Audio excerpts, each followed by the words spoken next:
Monsieur Jean-Mobilier, apparemment vous êtes fiché S. Qu'est-ce que ça fait d'être fiché S et quelles sont les conséquences pour sa vie quotidienne?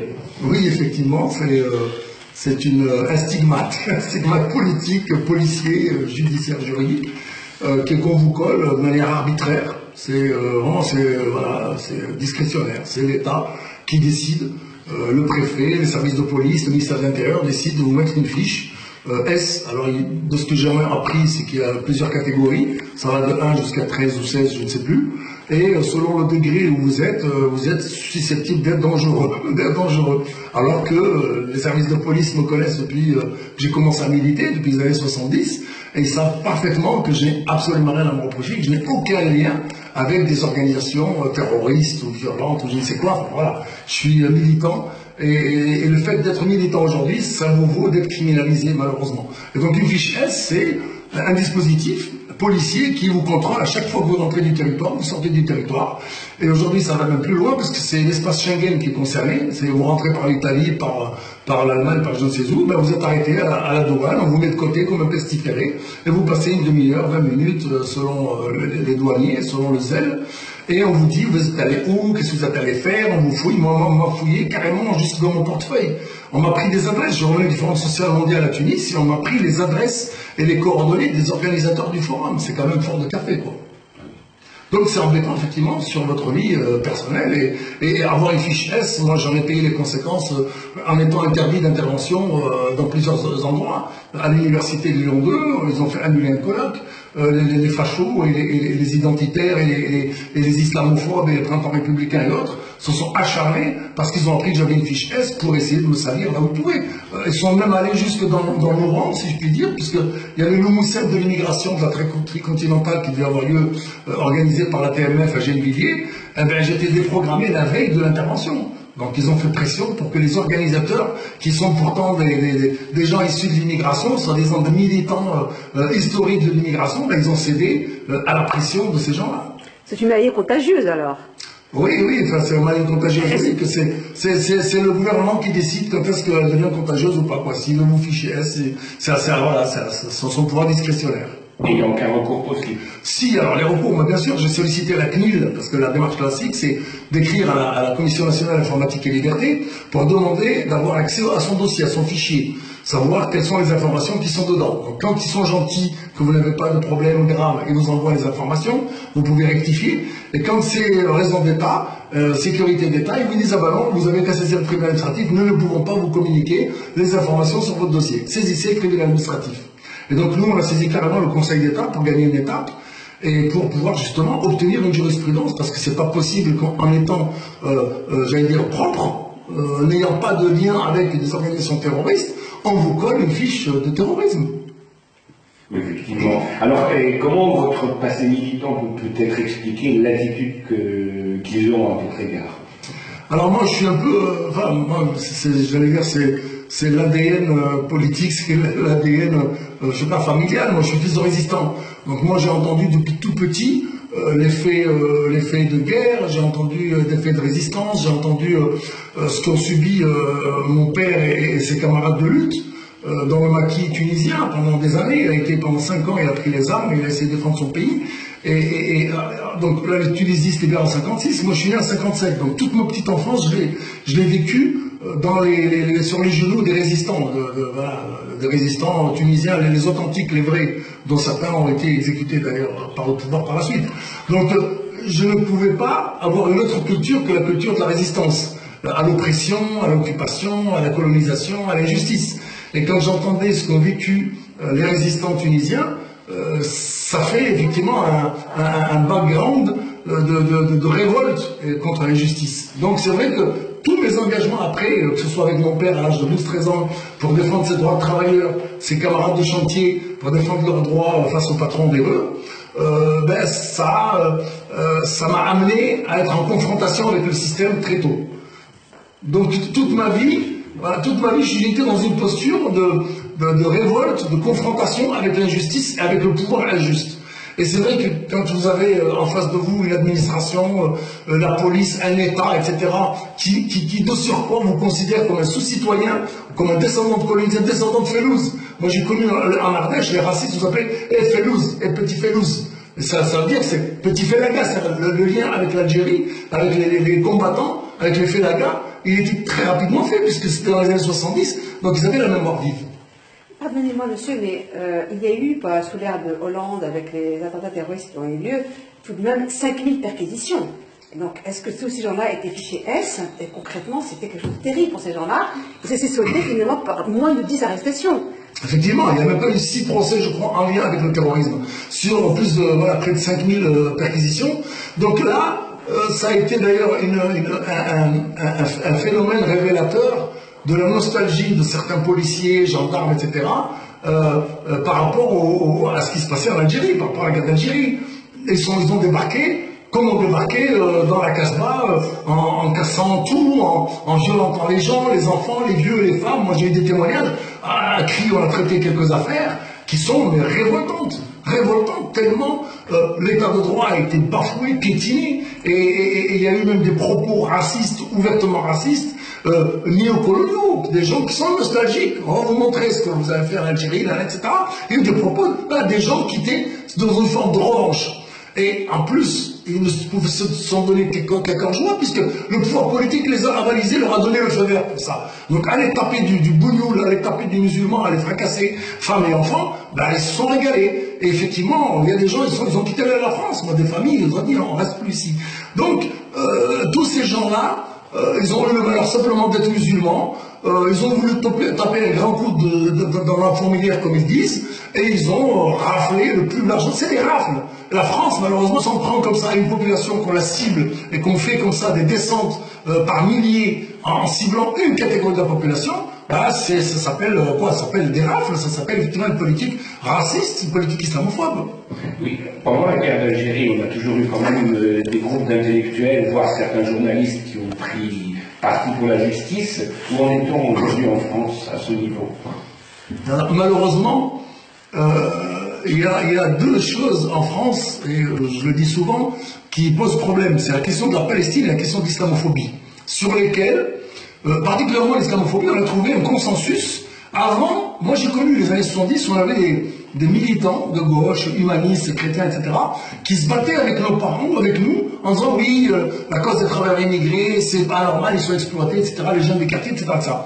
Et dès que l'islam est apparu, c'est devenu quelque chose un repoussoir politique qui a fait une coalition qui va de l'extrême gauche à l'extrême droite.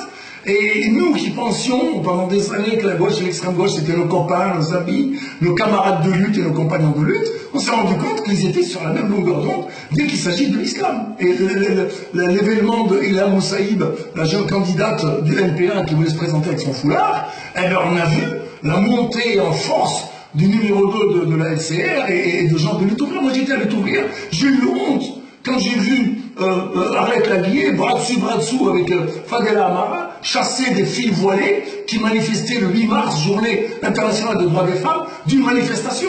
Ils leur ont craché dessus, ils les ont chassés, et j'ai eu honte d'avoir été dans lutte ouvrière à ce moment-là. Donc effectivement, la question de la solidarité, elle s'arrête au seuil de l'islam en France. Alors on a eu une pseudo-solidarité qui était du paternalisme, et moi je pèse mes mots. La véritable solidarité, elle a commencé un peu avec la pastorale des migrants, mais c'était toujours un peu dans une forme de compassion, une sorte de main tendue du chrétien qui, au nom de la Bible, devait tendre la main à l'étranger, à l'orphelin, aux pauvres, etc. Mais moi, je ne veux pas de ça, moi. C'est pour ça que j'ai créé en 81 l'association de solidarité avec les travailleurs immigrés, dans laquelle il y avait des militants communistes, humanistes, etc. Parce qu'on me parlait de solidarité, mais on me parlait d'égal à égal. Et là, je me suis retrouvé un peu plus à l'aise. Mais malheureusement, avec le temps, on s'est rendu compte que toutes ces dynamiques de gauche et d'extrême gauche sont devenues des mouvements paternalistes qui, en perte de vitesse, que ce soit syndical, politique, militant, altermondialiste, anticoloniaux, etc., sont retrouvés en perte de vitesse, en perte de troupes, et ont commencé à racoler chez les musulmans. Et aujourd'hui, moi, j'ai vu des gens qui doivent encore leur existence simplement parce qu'ils sont accaparés quelques-unes de leurs luttes qui sont érigées en porte-parole de nos problématiques. Voilà, donc voilà, aujourd'hui, ce n'est plus de la solidarité, c'est une forme d'assistanat, une forme de paternalisme qui aggrave la situation en réalité. Et donc sur le plan idéologique, comment êtes-vous passé de lutte ouvrière aux jeunes musulmans? C'est vrai que moi je suis fils d'ouvrier, fils de résistant. Mon père, quand il a libéré son pays avec les hommes et les femmes tunisiens, le pouvoir a été pris par Bourguiba. D'ailleurs, je viens de mettre sur Facebook aujourd'hui Vous pouvez regarder sur ma page, Bourguiba, en pleine résistance contre le colon et contre l'occupant. On le voit avec un journal La Croix, avec un chapeau, avec un queue de pie, une canne, je sais pas quoi, il se balade comme ça dans les rues de Paris, vraiment très à l'aise, loin des champs de combat, loin de la résistance, voilà. Donc ces gens-là, quand ils ont pris le pouvoir en Tunisie, ils ont éliminé les résistants de la scène politique, et mon père s'est retrouvé docker, donc il s'est retrouvé ouvrier docker, à descendre des sacs de blé, avec son dos, etc. Donc j'ai grandi avec les habitus, comme dirait Bourdieu, du fils de prolétaire, du fils de résistant, du fils de... Voilà, moi ma classe, c'est la classe ouvrière, j'ai pas de déni, et j'ai pas de problème avec ça. Donc, pardon, la question c'est... Oui, alors du coup... Voilà, donc automatiquement, je ne pouvais qu'être du côté des travailleurs. Quand j'ai croisé à la sortie du lycée un jour, un gars de Lutte ouvrière qui vendait le journal Lutte ouvrière, j'ai regardé, je dis, ouais, les travailleurs, machin, on s'est mis à parler. Donc je suis tombé dans le truc, quoi. Je dis, bah ouais, ça me parle, moi je suis des ouvriers, les travailleurs. J'étais dans un lycée technique, en plus, j'allais sortir du lycée pour aller dans le monde du travail. J'ai dit, bah c'est bien de prendre un peu des armes, quoi. Je ne vais pas y aller comme ça, dans le champ de bataille, et main vide. Et donc j'ai pris avec eux, je me suis lié de sympathie, après ils ont commencé à venir me visiter, enfin ma famille les connaissait, moi j'étais encore jeune, je sortais de l'adolescence, ils venaient jusque chez moi à l'Ardèche, ils venaient les manger à la maison, etc. Voilà. Donc ils m'ont pris en main, entre guillemets, je me suis engagé avec eux, j'ai trouvé quand même, malgré l'athéisme, malgré le matérialisme, malgré tout ce que vous voulez, un fond d'islam en eux, mais j'étais pas encore musulman, j'étais pas dans la pratique, moi j'étais un jeune voyou de quartier, tout ce que tu veux, un jeune qui vivait sa vie, qui en avait rien à foutre. Voilà. Pour moi la question d'islam c'était une question secondaire, j'étais musulman sociologique, mais j'étais pas du tout pratiquant. Mais quand je les voyais, mais j'avais un respect pour l'islam quand même, parce que mon père était pratiquant, voilà, donc j'ai grandi aussi musulman. J'avais un respect, et quand je regardais Lutte ouvrière, leurs programmes, leurs revendications, la dénonciation des trusts, des guerres, etc., je me disais, mais ce qu'ils disent, c'est quand même intéressant. Et après, moi, en 79, donc j'ai eu un drame familial, j'ai mon frère qui est décédé, que Dieu lui accorde sa miséricorde, et ça m'a été un électrochoc pour dire, au-delà de la dimension matérielle, il y a une dimension qui est dans l'au-delà, et c'est quoi cette dimension dans l'au-delà? Et là, je me suis posé des questions, je suis venu à l'islam, et je leur ai dit, et certains doivent se rappeler, les cadres qui me suivaient, ils se rappellent, je leur ai dit, écoutez, moi, aujourd'hui, je ne peux plus rester avec vous, parce que j'ai trouvé quelque chose que vous ne pourrez jamais m'apporter. C'est une dimension transcendantale, c'est un lien que vous n'avez pas, c'est une source que vous n'avez pas. Par contre, le jour où vous ferez la révolution, vous me trouverez avec vous sur les barricades. Parce que certaines de vos luttes, certaines de vos causes me parlent au nom même de mon islam. Et mon islamité, mon retour à l'islam, a renforcé ma détermination à lutter contre l'injustice et à être auprès des pauvres, comme l'a été le prophète sallallahu alayhi wa sallam. Le prophète sallallahu alayhi wa sallam, il y a X situations où il a été en direction des pauvres, auprès des opprimés, auprès de ceux qui subissent les injustices. Alors,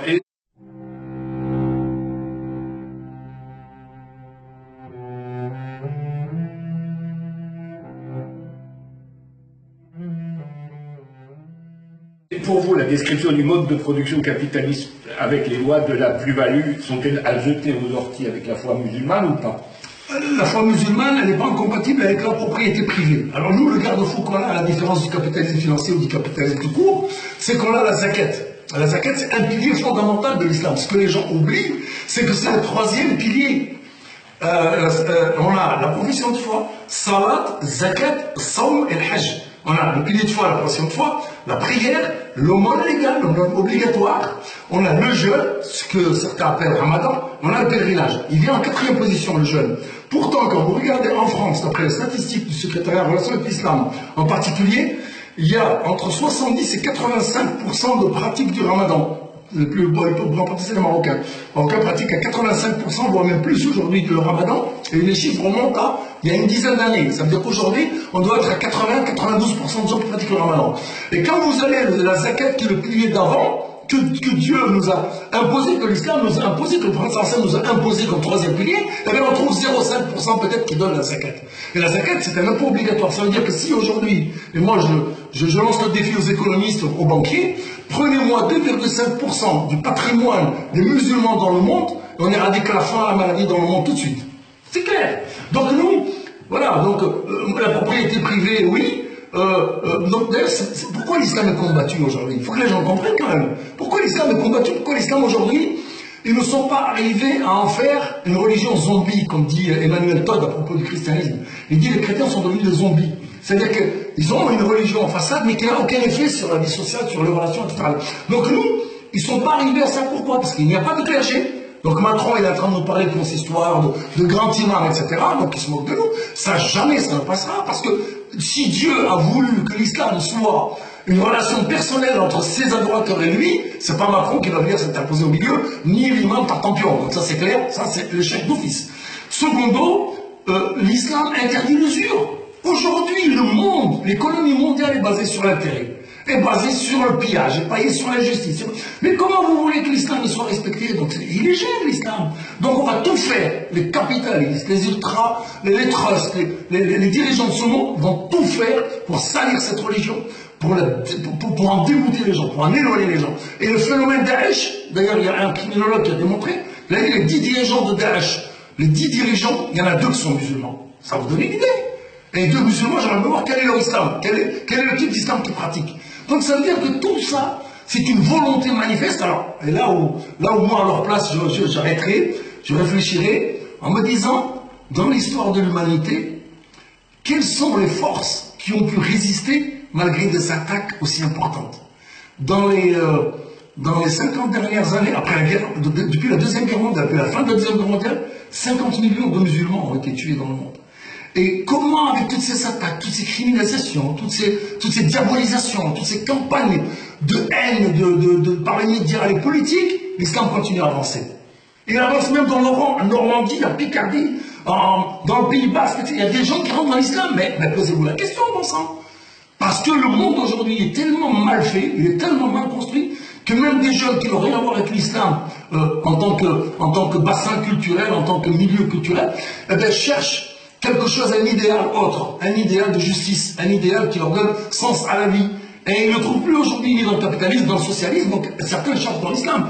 Alors, c'est vrai qu'à nous de dire, attention, quel islam? Parce qu'il y a des islams, entre guillemets, il y a en tout cas des interprétations d'islam qui vont parfaitement dans le sens des dominants, et qui enrichissent cette diabolisation, qui enrichissent ce jeu-là, justement, de la criminalisation de l'islam. Et voilà, donc il y a suffisamment, aujourd'hui, 2 pays, suffisamment d'organisations qui sont, j'allais dire, main dans la main avec les dirigeants du monde. Et avec, quand je vois, par exemple, Davos, je sais pas, je suis tunisien d'origine, quand je vois Rachid Ranouchi, des gens de Nada, qui ont refusé de criminaliser la relation avec l'entité sioniste et qui se retrouvent à Davos, moi je veux dire, à Davos, c'est pas les défenseurs des pauvres. Que je sache, quand ils se réunissent à Davos, c'est pour voir comment ils peuvent mieux piller la planète, comment ils peuvent mieux piller les ressources d'Afrique, comment ils peuvent installer des bases de l'OTAN et des bases américaines, etc., comment ça s'appelle, en Tunisie et ailleurs. Donc moi je me dis, comment des gens, au nom de leur islam, ils peuvent être complices, directs ou indirects, de ces pratiques-là? Non, non, non, le prophète sallallahu alayhi wa sallam, quand il est venu, on lui a proposé d'être le roi des Arabes, il a dit non. De toutes les tribus arabes, il a dit non.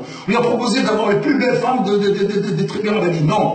Il a dit, on va te donner tout l'argent que tu veux, le plus riche, il a dit non. Il a dit, on va adorer ton Dieu un jour et nous un jour, il a dit non. Wallah, il a dit, si vous mettez la lune dans ma main droite et le soleil dans ma main gauche, je ne lâcherai pas la mission pour laquelle j'étais envoyé. Donc aujourd'hui, c'est ça l'islam. L'islam, c'est quelque chose qui est subversif face aux injustes par essence. Et c'est insaisissable. Alors ils peuvent étouffer, ils peuvent combien de par le monde, depuis même, j'allais dire, des siècles et des siècles, depuis l'arrivée des Mongols sur Bagdad, etc. L'islam, il a revécu, il s'est ressuscité, et il a su apporter en tout cas, des réponses à l'humanité dans ce à quoi elle aspire de plus noble. Ah, bien sûr, il y a des gens qui le salissent, des gens qui l'interprètent mal, il y a des gens qui l'instrumentalisent, il y a des gens qui ne le connaissent pas. La plupart des musulmans aujourd'hui en France ne connaissent pas la religion. Parce que le colonialisme a tout fait pour analphabétiser nos parents. Ce que ne savent pas les gens, quand l'Algérie a été colonisée en 1830, il y avait 95% de gens qui étaient lettrés. Moi, personnellement, quand j'étais petit en Tunisie, avant d'aller à l'école, j'étais à l'école française d'ailleurs, j'étais au Kouteb chez le Talib, comme disait Marocain, j'étais à l'école à 3 ans, 4 ans, 5 ans, j'ai été apprendre l'écriture et le Coran sur des planches en bois, avec de l'encre, etc. Et j'ai appris comme ça les deux derniers chapitres du Coran, et j'étais tout bambin. Et donc tous les enfants des pays musulmans apprenaient à lire et à écrire. Quand la France a quitté l'Algérie, il restait que 2% de lettrés, et les 2% c'était les fils de Bachaga, les fils de ceux qui allaient servir les intérêts de la France par la suite. Et que la France a instauré par la suite, comme elle l'a fait en Tunisie, au Maroc et ailleurs. Donc comment voulez-vous que notre génération, moi mon père, que Dieu ait son âme, je lui ai appris à faire Ali, A-L-I, il signait une croix. Je l'ai appris comme ça, moi, il y en a quelques heures de travail à Ali. Comment tu me dis que, voilà, donc comment ils pouvaient connaître leur religion? Comment ils pouvaient accéder au savoir? Comment ils pouvaient accéder aux sources? Ils ne pouvaient pas. Donc, on leur a substitué un corpus de charlatanisme, de maraboutisme, de Cheikh Fulan, Cheikh Alnan, machin, et contentez-vous de cette religion-là, et voilà, et le ramadan c'est pour faire le makroud, et c'est pour le mouton, la fête du mouton, et on a folklorisé toute une religion qui est une révolution en soi. L'islam, il est venu révolutionner le monde. Relisez l'histoire de l'arrivée de l'islam, relisez l'époque de Jahiliya, comment le monde vivait à cette époque-là.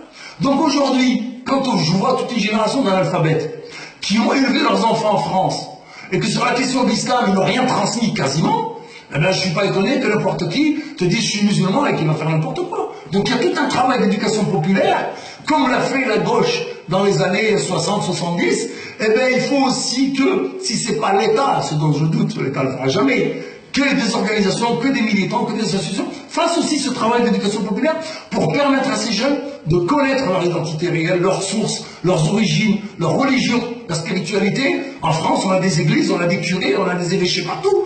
Et pour ce qui est de l'islam, on a des vendus, excusez-moi le terme, que Dieu me pardonne, mais voilà, entre celui à qui on donne la Légion d'honneur, celui qu'on dit, vas-y, tu vas être désigné le prochain imam, celui qui est imam, pseudo-imam, alors que c'est un clown. Donc voilà, entre celui qui vient de l'étranger, qu'on nous instaure comme le porte-parole des musulmans de France, je veux dire, entre quelqu'un qui ne vit pas nos réalités, et quelqu'un qui est importé par les autorités françaises qui ne sait même pas écrire un sujet, un verbe, un complément, il y a de la marge, quoi. Il y a les acteurs de ce pays, il y a aujourd'hui des gens qui connaissent, qui sont engagés, qui sont lettrés, qui sont instruits, qui sont éclairés, qui peuvent apporter des réponses à nos jeunes. Mais leur parole est étouffée. C'est effectivement, on substitue à la parole des acteurs authentiques, des acteurs qui sont manipulables médiatiquement et politiquement, et l'actualité nous le montre tous les jours. Oui, justement. Alors, qu'est-ce que l'islam peut apporter aux opprimés sur Terre, et en particulier en France, indépendamment de leur appartenance religieuse? Un idéal de vie, un idéal de justice, un idéal d'antiracisme, je lisais un truc sur Bilal, c'est les compagnons du prophète, parce qu'à un moment, j'ai vu les marxistes qui analysaient le racisme comme une création du capitalisme, etc. Non, c'est pas que ça, c'est intrinsèque à l'être humain. L'être humain, il a en lui cette capacité de faire mal à l'autre parce qu'il est différent et que des mesure. Un compagnon qui dit à Bilal, il lui dit à Ibn Saouda, lui dit fils de la négresse, fils de négresse. Et il s'est fâché après le prophète, et le prophète il a grondé, il n'était pas content, et le compagnon il a mis sa tête par terre, il a dit vas-y, écrase-moi le visage, toi fils de nègre, etc. Donc déjà à l'origine de l'islam, il y a eu le combat contre le racisme, contre les riches. Le prophète sallallahu alayhi wa sallam, les gens ne le savent pas, il a créé une coalition qui s'appelait le pacte de chevalerie, le pacte de bienfaisance. Il avait 20 ans, il n'avait pas reçu la révélation, il n'était pas encore prophète, et il s'est associé à des non-musulmans pour aller rendre justice, pour faire la justice sociale. Et il allait auprès de qui? Auprès des pauvres qui étaient opprimés, à qui on enlevait le droit, à qui on enlevait leurs enfants, à qui on enlevait leurs terres, à qui on ne rendait pas leur argent. Et il est allé rendre justice jusqu'à aller à Abu Jahl. Ils sont allés voir Abu Lahab ou Abu Jahl, je ne sais pas, un des deux. Ils sont allés le voir, et le prince Hassan, il a grondé, et il a vu un gros chameau qui s'est mis sur lui, tellement il a eu peur, il a dit non, je rentre. Donc que les gens retournent à la source de l'islam pour comprendre qu'est-ce qu'il est venu apporter cet islam, comment le monde était à cette époque-là, pour voir qu'il y a une alternative. On ne l'a pas, l'islam n'a pas joué son rôle en réalité. Dans l'histoire de l'humanité, il a joué son rôle jusqu'à la chute du califat et encore, parce que les empires ottomans, abbassides, omeyyades, il y avait des choses à dire, mais j'allais dire aujourd'hui, au-delà des arabo-musulmans, l'islam peut apporter une perspective, certains diront une utopie, mais bon, moi je dirais plutôt une perspective de justice sociale qui fait défaut à l'humanité aujourd'hui. Parce que de quoi souffrent aujourd'hui les gens? C'est des rapaces qui sont en train de les affamer. Même en Occident, quand je vois les retraités, on leur dit, bah, écoutez, vous allez perdre à cause de la CSG, vous allez perdre 800 euros. La ministre qui dit, vous allez devoir sacrifier 800 euros annuellement sur votre retraite. Et dans le même temps, elle se tape 62 000 euros de bénéfices sur l'ISF, l'impôt sur la fortune, qui a été supprimé. Mais comment voulez-vous que le Français de base, il regarde ça et il dise, ah, ça c'est nos dirigeants, ils sont bien. C'est des voleurs. Donc il ne peut que contester le pouvoir de ces gens-là pour dire, est-ce qu'il y a quelque chose comme lorsque Mouzied a traversé la Méditerranée, il est arrivé et il a trouvé des gens qui étaient accablés d'impôts, de gabelles, de je sais pas quoi, de machin, et il a apporté une justice, un traitement égalitaire entre les citoyens, et il n'a pas à t'imposer cette injustice-là. Donc moi je dis, s'il est combattu l'islam, en ce moment, avec cette ferveur-là, c'est peut-être parce qu'il est capable d'apporter ce genre de réponse à l'humanité qui en a besoin. Oui, alors vous défendez les musulmans au sein du collectif contre le racisme, de la coordination contre le racisme et l'islamophobie. Pourquoi défendre les musulmans et pourquoi dites-vous en même temps que c'est une forme de régression par rapport au combat que vous aviez mené? Alors, c'est vrai, je vais commencer par la fin de la question. Moi, je dis que c'est une régression, pourquoi? Parce que dans les années 70, moi, j'ai des souvenirs, j'ai des combats, j'ai même des traces écrites, où je faisais des choses avec des gens du MRAP, des communistes, des juifs, des athées, des catholiques, etc., qui n'avaient rien à voir et qui ne mettaient pas en avant leur religiosité. On parlait de combats contre Le Pen, contre l'extrême droite qui montait, contre le fascisme, contre le nazisme. Et on se retrouvait solitaire. En 74-75, j'étais à Grenoble dans des manifestations étudiantes et travailleurs qui disaient, travailleurs immigrés, travailleurs français, même combat, même patron, etc. J'ai suivi, j'étais jeune à l'époque, les grèves dans l'automobile, où les syndicats, les partis politiques, les chrétiens, les prêtres ouvriers, tout le monde, les humanistes, disaient travailleurs français, travailleurs étrangers, même salaire, etc. Parce que sur les chaînes de l'automobile, il y avait 3 types de salaires. Il y avait le salaire français, le salaire européen et le salaire nord-africain, qui étaient 3 différents. Donc il y avait des combats unitaires, des combats dans lesquels on pouvait se retrouver avec des gens qui n'étaient pas spécialement de nos appartenances religieuses, ethniques, culturelles ou politiques. Bref. Et cette période-là, moi je l'ai vécue, j'ai milité dedans. Quand j'ai créé l'ASTI, l'Association de solidarité avec les travailleurs immigrés, j'avais créé bien sûr l'Association des musulmans de Benin à l'époque parce qu'on avait besoin d'un lieu de culte. Parce qu'il n'y avait pas de lieu de culte. Et que si le MRAP ou la pastorale des migrants l'avait fait, j'aurais pas eu besoin de créer une association de musulmans pour parler de lieu de culte. Mais, et on s'est rendu compte avec le temps que certaines problématiques n'étaient plus prises en compte. Le virage, j'allais dire, définitif, ça a été la mort de Mouloud Aoulit, paix à son âme, qui était membre du MRAP, qui a pu imposer au forceps la notion d'islamophobie au sein du MRAP. Mouvement contre le racisme pour la lutte contre les peuples. Et depuis qu'il est parti, le MRAP a changé complètement de Kazakh. Moi, j'étais un des éléments fondateurs du MRAP en Basse-Ardèche. À l'époque, il n'y avait pas l'islamophobie, c'est le racisme anti-arabe, effectivement, parce que l'islam n'avait pas cette visibilité, n'avait pas cette présence sociale. Et on s'est rendu compte que ces problématiques-là sur les discriminations liées à l'appartenance religieuse étaient abandonnées par la Ligue des droits de l'homme, par SOS Racisme, par le MRAP, par les CRAP, tout le monde, personne ne s'y intéressait. Donc on s'est dit, on va s'y intéresser. Mais la particularité qu'on a, nous, à CRI, c'est que moi, je le dis, je le répète, et je veux que ça reste dans l'histoire. Sami Deba, le président de CCIF, fondateur et vivant, Lila Charef, la responsable juridique, elle est toujours présente. Je les ai rencontrés, je leur ai dit, voilà, aujourd'hui, l'islamophobie, il faut la combattre politiquement. Je dis, il y a une affaire qui est emblématique. Je le dis, une maman palestinienne à Lyon, qui a 5 enfants à sa charge, qui est divorcée, ça fait X fois que je le répète, j'ai l'impression d'un disque rayé. Mais c'est pas grave, je le répète, parce que pour moi, c'est emblématique du combat à mener. Je dis, c'est une Palestinienne, elle est massacre de Gaza qui vient de passer, elle est divorcée, elle a 5 enfants à sa charge, elle porte le foulard, on lui interdit de faire une formation pour être assistante maternelle. Je lui dis, c'est un cas politiquement explosif. C'est comme José Bové avec son McDonald's, quand il a démonté, ça a débouché sur la malbouffe, sur Monsanto, sur les trusts agroalimentaires, sur la malbouffe, etc. Je dis, nous, il faut qu'on parte d'une affaire comme ça, pour impliquer toutes les dynamiques politiques, sociales, syndicales, pour dire qu'aujourd'hui, les musulmans sont attaqués, non pas parce que c'est l'école qui est menacée, soi-disant, la laïcité de l'école qui est menacée, mais parce qu'on les attaque en tant que travailleurs. C'est-à-dire que les musulmans, aujourd'hui, deviennent une cible de la discrimination, simplement parce qu'on est musulman, dans le monde de l'emploi. J'ai dit, il faut qu'on en fasse une affaire politique nationale. Il m'a dit non. Il m'a dit non, on ne va pas faire ça, il ne faut pas manifester. Ça va les pousser à nous faire une deuxième loi. Je lui dis non. Je lui dis, il faut manifester, il faut occuper la place publique. Il faut interpeller les politiques, il faut en faire l'affaire politique. Il m'a dit non, nous on n'est pas d'accord. Je dis, bah, quand c'est pas d'accord, nous on va monter quelque chose de plus offensif. On a créé la coordination contre le racisme et l'islamophobie pour dire que le combat contre l'islamophobie, c'est un combat éminemment politique. Parce que si on se contente de la dimension juridique, on peut passer des années sur certaines affaires, on peut même être subventionné par l'État pour ça. Et l'État va dire, mais vous voyez, je suis un État démocratique, je donne même de l'argent aux opposants pour qu'ils nous combattent. Donc nous, ce truc-là, on ne tombe plus dedans. C'est un piège. Et nous on dit, c'est un rapport de force politique, c'est de dire qu'effectivement aujourd'hui l'islamophobie, le racisme, ce ne sont pas les faits de militants, enfin de citoyens lambda, ce sont des politiques publiques, ce sont des idéologies qui sont travaillées, qui sont structurées, qui sont appliquées par des actions politiques, par des dispositifs juridiques, par des actions législatives réglementaires, comme la loi du 15 mars 2004, comme la loi sur les nounous, comme la loi sur le niqab, etc., qui sont des affaires d'État. Ça, c'est pas M. Dupont qui s'est levé et a dit « Moi, je vais interdire aux femmes de porter un foulard, je sais pas quoi, je le fais d'école. » C'est bien l'appareil d'État, c'est bien les services de l'État, c'est bien les administrations qui ont mis en place ces appareils dispositifs. Donc, on a dit, c'est sur ce terrain-là qu'on peut faire évoluer les choses. Donc, et pourquoi je dis c'est une régression? Parce qu'aujourd'hui, on nous a cloisonnés, on s'est même cloisonné nous-mêmes entre ceux qui défendent les Noirs, ceux qui défendent les Arabes, ceux qui défendent les Roms.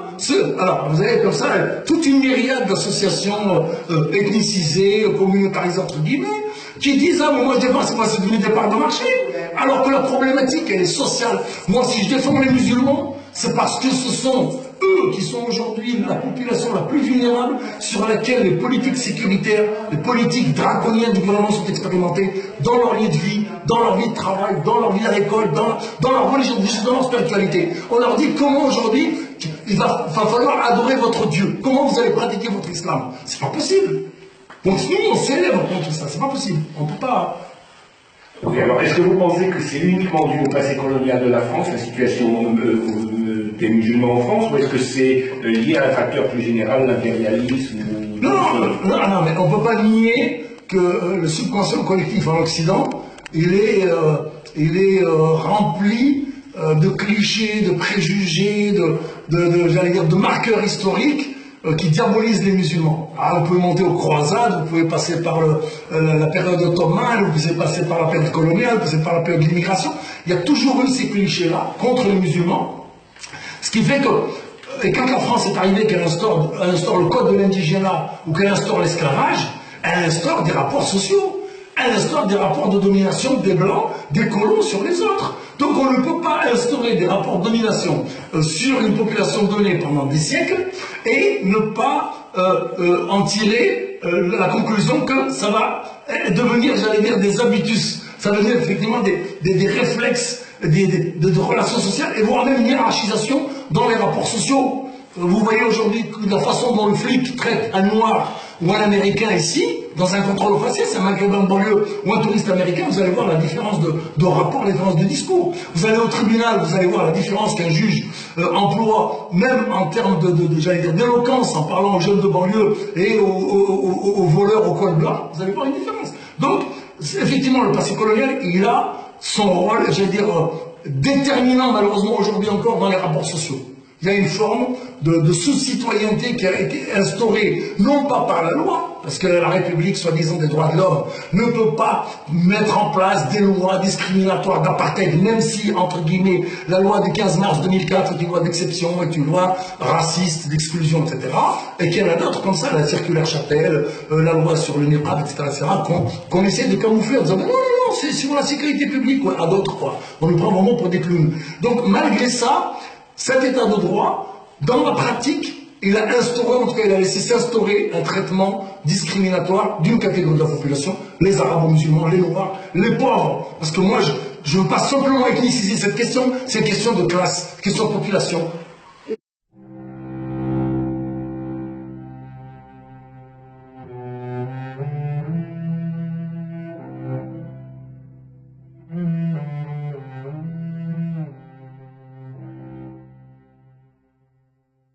Pour l'ouvrier français, l'ouvrier européen et l'ouvrier nord-africain, c'est pas pour rien. C'est effectivement divisé par les. Mais au-delà de ça, moi, il y a même une dimension psychologique, identitaire profonde. C'est comment moi, c'est des blessures narcissiques, moi, que je peux pas oublier. Il n'y a pas comment. Il y a des milliers d'enfants de Moujahidine qui viennent chez le colon pour manger leur pain. Et c'est pas une honte, ça. C'est pas une honte pour nos dirigeants. C'est pas une honte pour les pays qui, soi-disant, ont leur indépendance et qui viennent se pavaner dans les congrès internationaux en disant moi je. Vous êtes des escrocs, vous êtes des pions du capitalisme international, vous êtes des pions du colonialisme. Aujourd'hui, on assiste à une nouvelle vague de guerre coloniale, à une nouvelle mainmise des pays d'Occident d'ailleurs c'est depuis 1492, moi je cite souvent cette date-là, parce que effectivement c'est la date où le véritable capitalisme a été instauré en pillant les Amériques et en exterminant les populations indiennes, etc., et amérindiennes, et pour continuer à faire tourner le business, à exploiter les mines d'or et ramener les trésors de là-bas, on a amené les Noirs d'Afrique, et le business de l'être humain a commencé aussi avec ces périodes-là. Donc il y a effectivement cette dimension qu'il faut aussi effectivement avoir à l'esprit. D'accord. Alors quelle est votre position sur la question justement des migrants? La question des migrants, moi je partage effectivement la position de Badira, c'est les migrants sont, j'allais dire, une conséquence de la fausse indépendance de nos pays d'origine, sont une conséquence de l'instrumentalisation de l'Occident et des nouvelles formes de domination qui nous ont imposé une mafia qui dirige nos pays, qui s'en met plein les poches. Vous ouvrez les coffres, d'ailleurs regardez Kadhafi quand il est tombé, combien on a découvert de milliards. Le Maroc, du temps de Hassan II, il y avait 45 milliards de dollars qui étaient planqués aux États-Unis de copier la dette du Maroc. Bourguiba il est parti les mains vides, lui le pauvre c'est un des seuls qui a essayé d'investir dans autre chose. Mais Ben Ali quand il est parti de Tunisie, on a trouvé des fortunes colossales jusqu'à aujourd'hui. Et le pire c'est que cet argent du petit peuple n'est pas restitué. Ni par la France, ni par la Suisse, ni par les paradis fiscaux. Parce qu'ils disent que c'est d'argent mal acquis. On l'a vu déjà pour Marcos, pour les Philippines à l'époque. Mais il reste dans les banques européennes. Et il reste dans les banques européennes, les banques européennes le refusent de le restituer au peuple. Mais on se moque des populations du Sud. Donc aujourd'hui, effectivement, ces dirigeants-là, s'ils étaient indépendants réellement, s'ils avaient la même mise sur le phosphate, sur le gaz, sur le pétrole, sur les minerais, sur l'agriculture, sur l'huile d'olive en Tunisie, premier producteur mondial cette année a été la Tunisie, et il n'y a jamais eu autant de jeunes qui veulent quitter la Tunisie. 45% des jeunes tunisiens veulent partir, 90% des diplômés tunisiens quittent la Tunisie, ne reviennent jamais. Mais c'est un truc de fou. Et la France se permet encore de dire ah mais on va faire une immigration choisie. On va choisir qui? Ben les cerveaux. Comme ça, on laissera ces bougnoules et ces indigènes et ces macaques, on les laissera au Moyen-Âge. Comme ça, ils retrouveront l'âge de pierre. Ils n'auront plus de cerveau dans leur pays, ils n'auront plus d'industrie, ils n'auront plus de chercheurs, ils n'auront plus de cerveau, et ils crèveront la dalle là-bas. Mais c'est hallucinant. Mais comment on marche sur la tête? Donc c'est pas possible aujourd'hui qu'on se taise sur les crimes contre l'humanité que sont en train de commettre l'Occident et ses valets dans nos pays d'origine. Parce que quand je vois la mer Méditerranée devenue un cimetière à ciel ouvert, qu'il y a des dizaines de milliers de gens qui sont en train de mourir, j'ai honte de manger du poisson. C'est vrai, je me dis, mais ça m'arrive des fois, que quand on achète du poisson à la maison, je dis, mais c'est pas normal, mais ce poisson, la Méditerranée, il a dû manger des petits frères. Il a dû manger des êtres humains, ce poisson. Mais qu'est-ce qu'ils deviennent, les êtres humains? Ils sont mangés. Tu manges la chair de ton frère. Et tu ne réagis pas, et tu vas te gaver, et tu vas encore consommer. Non, on marche sur la tête, quoi. Excusez-moi, c'est pas moi qui parle, c'est une mécanique comme ça qui me dépasse. Hein. C'est une révolte permanente, malheureusement, mais voilà. C'est le but de cette interview. Alors justement, est-ce que dans ce contexte-là, l'islam est-il la dernière identité des exclus, et est-ce que l'identité a remplacé la question sociale? Alors, la question de l'identité, en tout cas en France, a été instrumentalisée. Quand on nous fait le ministère de l'identité nationale, comme il appelait Sarkozy à l'époque, le ministère de l'immigration, l'identité nationale. De l'immigration, merci. Le ministère de l'immigration et de l'identité nationale. Ça veut dire qu'on dit à la population, il y a deux catégories de population, l'identité nationale et les immigrés d'un côté. Donc en gros, voilà, sachez à quoi vous vous attendez. Donc, et il n'y a pas que lui, tous les gouvernements depuis à peu près une trentaine d'années ont compris. Mais d'ailleurs, même du temps de la Révolution française, enfin non, du début du siècle, quand il y avait les débats sur la 1905, c'est Jean Jaurès qui disait on a mis la question, on a sorti la question religieuse, on a mis la question sociale sous le tapis. C'est exactement ce qui se passe un siècle après. C'est on est en train de nous parler de la viande halal, les cantines scolaires, le foulard, les mosquées, les prières de rue, patati patata, pour occulter les droits du travail qui a été bafoué, la loi Khomri, qui d'ailleurs, le pire, c'est que ces gens qui crient là sur les petits bouts de poussière qu'ils ramassent là, soi-disant dans leur lutte, ils ont laissé passer un truc de fou. La disposition dans le code du travail qui permet à un employeur de discriminer les salariés qui portent un signe religieux sous prétexte de la cohésion nationale, la cohésion dans l'entreprise et le bien-être de l'entreprise. C'est une disposition discriminatoire qui n'existe pas dans le code du travail, mais qui devient force de loi parce qu'elle a été intégrée dans les accords et qu'aujourd'hui les patrons vont utiliser pour exclure des musulmans qui portent un foulard ou un musulman qui a une barbe, et d'ailleurs ça a commencé. Donc la question sociale est la question centrale. Si on dit que le problème aujourd'hui, alors il n'y a pas qu'elle, moi je dis la question sociale, il y a aussi la question culturelle. La question culturelle aujourd'hui, c'est Gramsci qui fait référence, disait un papier, là, je sais pas quand là, il fait une référence, il dit la domination directe du pouvoir fort, c'est-à-dire le dominant, il peut te casser la gueule avec l'armée, la police, les marteaux, etc. Et à un moment donné, ça passe plus, ça marche plus, ça. Tu ne peux pas. Et ils ont tiré des expériences des luttes du peuple français en particulier, de la Commune, de la Révolution française, etc. Ils se sont dit, il faut une domination indirecte. Et la domination indirecte, c'est quoi? C'est la domination culturelle. Aujourd'hui, je vois par exemple, moi je suis d'origine tunisienne, mais j'en ai des trucs pour retourner. Je vois les émissions à la télévision tunisienne, copier-coller. C'est même des sociétés sionistes françaises, Cactus, machin, Arthur et toute la clique, qui nous vendent des émissions. Le truc du millionnaire, là, le million, les cartons, le truc de on va ouvrir le rideau, le truc de toutes les émissions, même dans le cinéma, même dans la décoration, c'est des copier-coller. Et t'as l'ambassade de France, l'ambassadeur de France qui vient et qui dit on va lancer la campagne en Tunisie, je m'exprime en français.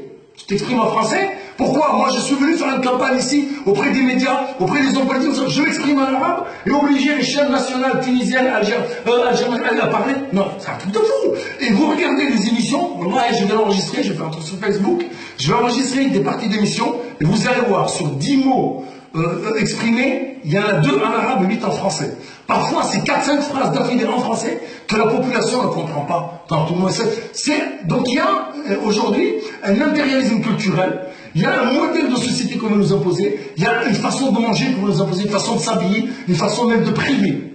Aujourd'hui, on nous dit, Macron va faire le consistoire de l'islam de France. Il va nommer un grand imam. Et il va réguler l'islam de France. Régule-toi, régule les banques qui te commandent des questions régulées quoi.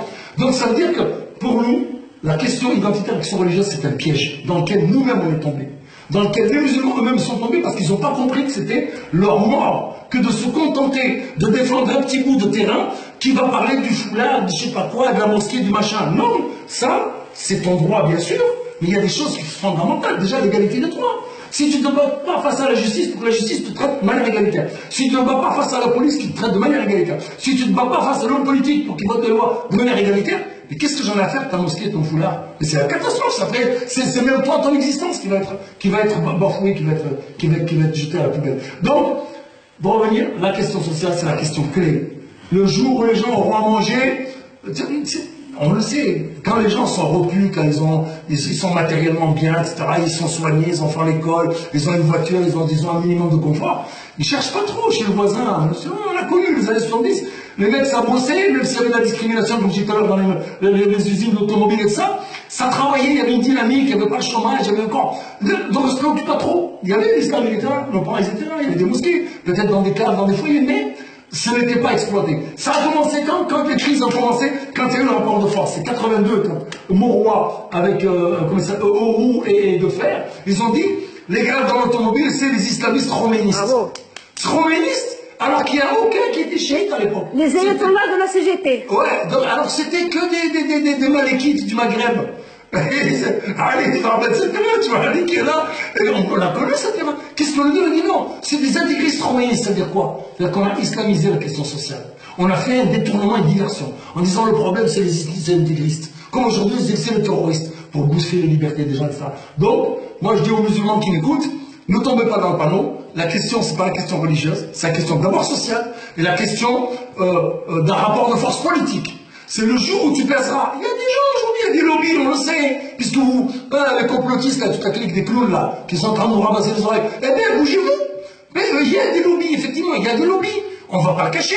Il y a des lobbies sionistes, il y a des lobbies francs-maçons, il y a même des lobbies homosexuels. Moi, j'ai eu le malheur de m'exprimer un jour sur le mariage homosexuel, alors que je connais des homosexuels qui étaient contre le mariage en disant pourquoi on a déclenché une guerre avec les autres, puisqu'il y a le Pax, tout ça. Ben, aujourd'hui, ça me vaut d'être diabolisé chez les soi-disant libertaires, les anarchistes, etc. Allez, foutaise, quoi. Donc on sait très bien, aujourd'hui, qu'il faut sortir de ce truc-là, que c'est une question de rapport de force politique. C'est le jour où nos pays d'origine, moi je citais tout à l'heure l'exemple de la révolution russe. Pourquoi les partis communistes, ils ont existé jusqu'à Cuba, au pied des États-Unis? Le mec, il était là-bas, il a tenu tête pendant 70 ans. Pourquoi? Parce qu'il avait une base arrière. Nous, c'est quoi notre base arrière aujourd'hui? C'est pas Tariq Ramadan qui est en train d'être jeté en prison aujourd'hui, qui est traité comme je sais pas quoi. Donc on n'a pas de base arrière. Donc il faut arrêter de se leurrer, il faut être réaliste, il faut dire qu'aujourd'hui, On n'a pas du tout les armes pour nous battre face à cette guerre qui nous est déclarée et qu'il ne faut pas qu'on nous induise dans des fausses batailles. Voilà, moi, effectivement, j'en reviens. C'est pour ça que je dis que c'est une régression. Moi, au lieu de faire cri, j'aurais préféré être à l'ASTI, continuer à être président d'une ASTI et continuer à travailler, à me battre avec des gens de toutes confessions, de toutes origines, pour que les travailleurs, pour que les pauvres, pour que les exclus, pour que les opprimés, pour que les dominés puissent avoir un peu de dignité et prendre leur part du gâteau et que ce ne soient pas toujours les mêmes qui le mangent, quoi. Merci infiniment, vraiment merci beaucoup. Oui, alors vous avez justement mentionné Tariq Ramadan, donc c'est toute la question qui se pose aujourd'hui sans aborder la question de l'enquête en soi, bien sûr. Vous avez aidé à sa promotion dans une certaine mesure, et comment maintenant vous faites le bilan de cette activité, et pourquoi, à votre avis, aujourd'hui il est devenu une cible? Tariq Ramadan, c'est un symbole, effectivement. Nous, on a commencé le travail à Lyon, à l'Union de jeunes musulmans en 1986. Moi, j'ai commencé en 1979 à l'Ardèche. Et avec le bagage que j'avais de militant syndical, d'extrême gauche, etc., je suis arrivé avec un bagage dans l'islam, un bagage militant, un bagage politique. Donc on a créé à Lyon une entité qui s'appelle l'Union des jeunes musulmans, qui avait la particularité d'être quelque chose d'original, de nouveau. C'était, on réclame notre islamité, en plus j'étais à la marche, donc à la marche on a vu le chèque, on a vu la récupération, on a vu le hold-up politique qui nous a été fait par nos soi-disant amis de gauche. Donc on a dit, puisqu'ils nous ont trahis, ben je ne vois pas pourquoi on va continuer à s'attrophier d'une partie de notre identité, de notre islamité. Elle fait partie de nous, on va la mettre en avant. Et on a créé l'Union des jeunes musulmans en disant, on va aujourd'hui se battre en tant que citoyen, mais en tant que musulman. On ne va pas cacher cette identité musulmane. Et le bagage que j'avais ramené avec quelques-uns dans l'UGM a donné quelque chose de pertinent. Quelque chose qui dit, je suis citoyen de ce pays, je me bagarre pour obtenir la justice, l'égalité, mais je ne renie pas ce que je suis. Parce qu'on a connu l'époque, et moi je l'ai connu, l'époque des gens qui se défrisaient les cheveux, qui s'appelaient Momo et Fafa, qui ne voulaient pas s'appeler Mohamed et Fatima. On a connu tout ça, les anciens se rappellent de ces périodes-là, vous pouvez interviewer tous les anciens. On a eu une sorte de complexe identitaire à l'époque, et l'islam c'était un truc de vieux, un truc de rétrograde, on fumait, on buvait, on draguait les femmes, machin, tout ça, c'était la belle vie, machin. On s'en foutait de la question de la religion. On s'est rendu compte que, malgré les concessions identitaires, culturelles qui ont été faites, eh bien, on a été renvoyé à notre bougnoulité. On a été renvoyé à notre immigritude, je ne sais pas comment on pourrait l'appeler, en disant, vous êtes des fils de Félouz. Quand je parlais des racistes en Ardèche qui m'insultaient, ils disaient, le Félouz, et le petit Félouz. Eh bien, on nous a renvoyé à ça. Nous, on s'est dit, eh bien, on va transformer ce stigmate en quelque chose de positif. On va dire aux jeunes, tu peux exister, tu peux te battre en ne niant pas ton identité. Et ça a pris, on s'est rendu compte dans les banlieues, des mecs qui étaient dans la drogue, dans la prostitution, dans les braquages, machin, qui sont revenus à l'islam et qui ont décidé de vivre de manière, j'allais dire, correcte, engagée. Et notre islam à nous, c'était un islam engagé, un islam de lutte, un islam de justice sociale, un islam de progrès. Et on a essayé de nous récupérer à l'époque, etc. Et jusqu'au jour, alors de 86 à 93, alors on faisait venir Hani Ramadan à l'époque, 87, 88, etc. On faisait Hani Ramadan parce qu'il était francophone et que nous, en 86, on a demandé aux gens qui intervenaient dans nos conférences, dans nos cercles de réflexion, dans nos veillées spirituelles, qui parlent en français. Et ça nous a valu d'être diabolisés par les arabophones de l'époque. Ça me c'est quoi ces petits jeunes-là qui sont en train de pervertir la religion, etc. Et après, on a imposé le français, on a trouvé Tariq Ramadan, on a trouvé Abdelhani Berber à l'époque, Vincent Montagne, enfin des gens comme ça qui parlaient français, on les a fait venir. Et 93, on découvre Tariq Ramadan. Et Tariq Ramadan arrive sur un terrain déjà défriché, labouré, qui existait. On a vu une pratique sociale. On faisait un travail avec les maires des banlieues, avec André Gérin, pour pas le nommer. On faisait un travail extraordinaire de prise en charge, de prévention de délinquance, d'action socio-éducative, socio-culturelle. Pardon. Ah, ça coupe. Oui, il faut changer la. Vas-y.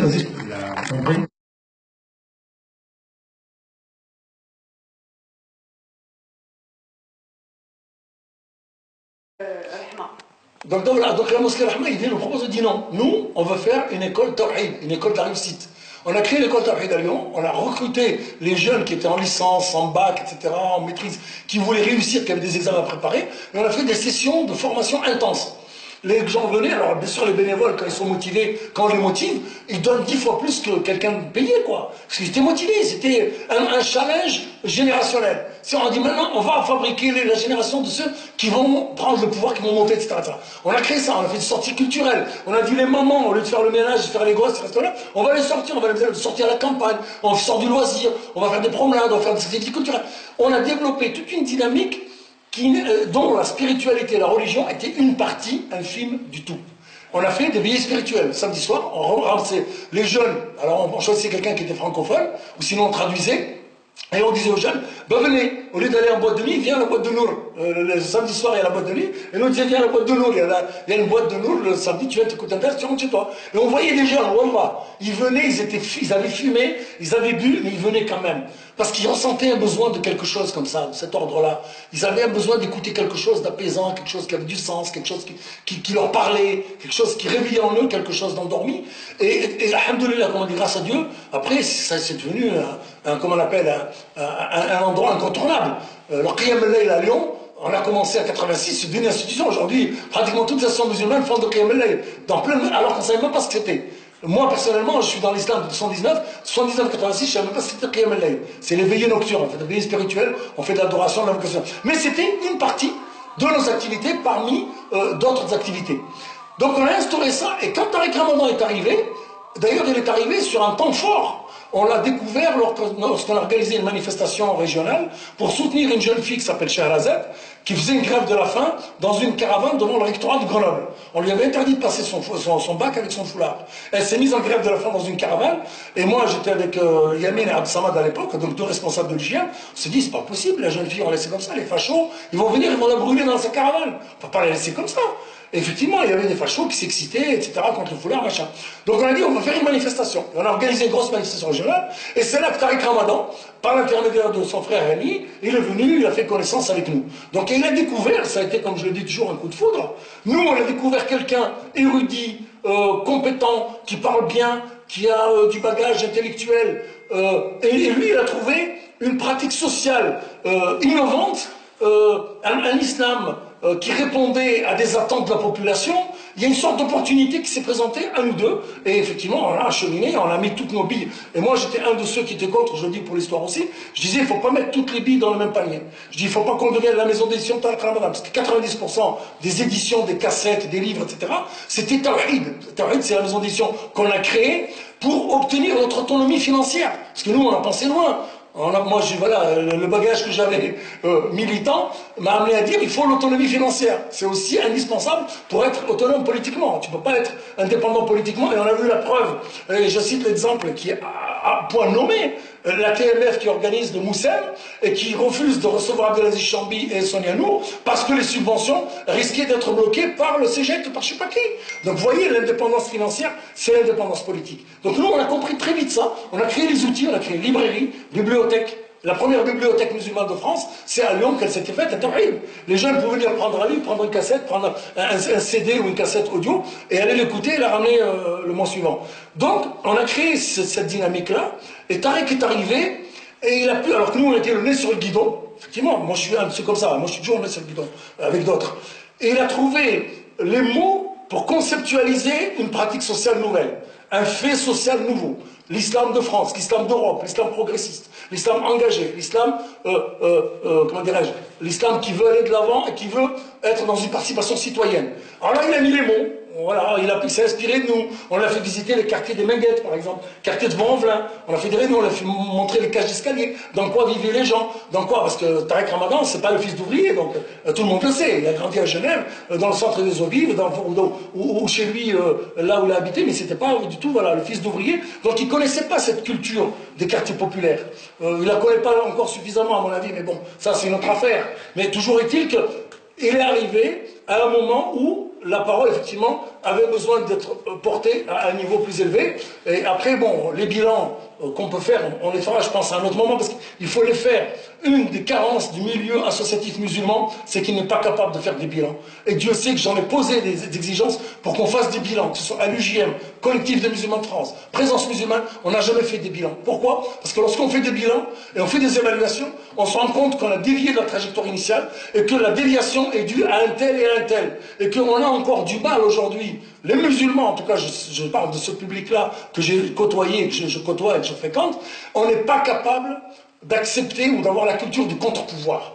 La culture de l'opposition, la culture du débat démocratique fait énormément de défauts aujourd'hui. Et dès que dans une structure musulmane, vous n'êtes pas dans le consensus, enfin même pas le consensus, dans la vision dominante, eh bien, on vous élimine, on vous diabolise, on vous dit « tu fais la fitna mon frère, tu fais la fitna ». La fitna, c'est la discorde, c'est la pagaille, c'est la guerre, c'est ce que tu veux. C'est de la culpabilisation gratuite. En disant, ouais, mais toi, la fraternité, mon frère, il faut que tu revoies ton iman, mon frère. Il faut que tu revoies ta foi, mon frère. Il faut que tu revoies ta fraternité, mon frère. Oui, merci, mon frère. Oui, merci. Je connais la musique. Donc aujourd'hui...